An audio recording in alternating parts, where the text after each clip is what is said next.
John, before we look ahead, just a final word on last Saturday. What are the major lessons learned from that wild game against Coventry? Obviously, we've got to defend better. To score 3 goals at home was really pleasing. To concede 5 is not so pleasing. I thought the atmosphere of the day was fantastic. And the home support was awesome, and to come away with nothing out of the game was really disappointing.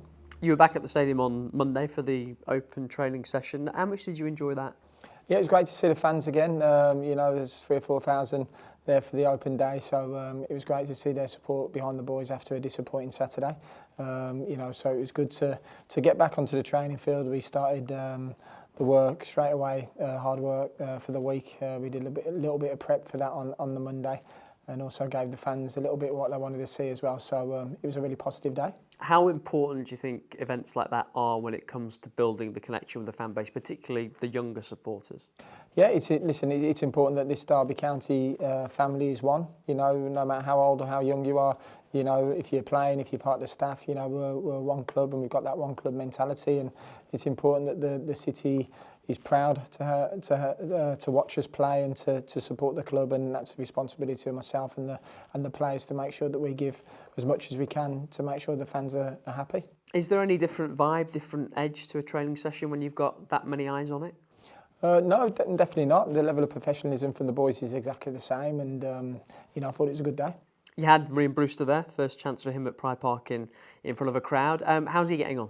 Yeah, he's doing really well. It's, I think possibly 4 or 5 days now back in the group.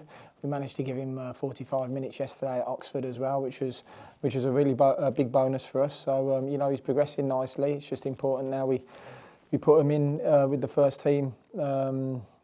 In the first team squad, at the right time, and that's going to be some good discussions with the medical department and also himself.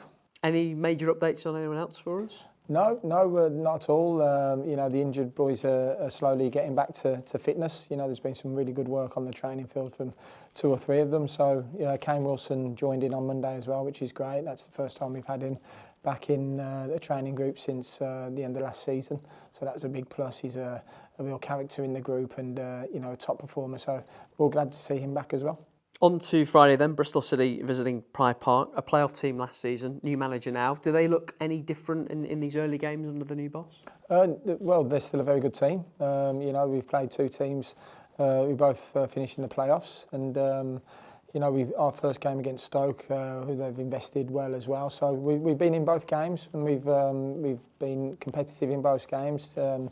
Bristol game won't be any different. They're a good team. They're coached very well. They've got a real set style of play now, and they've got a group of players that have been there a long time. So that helps, and we know it's going to be a difficult challenge, but one we really can't wait for now. Obviously we want to put a wrong right from Saturday, and we're looking forward to the challenge.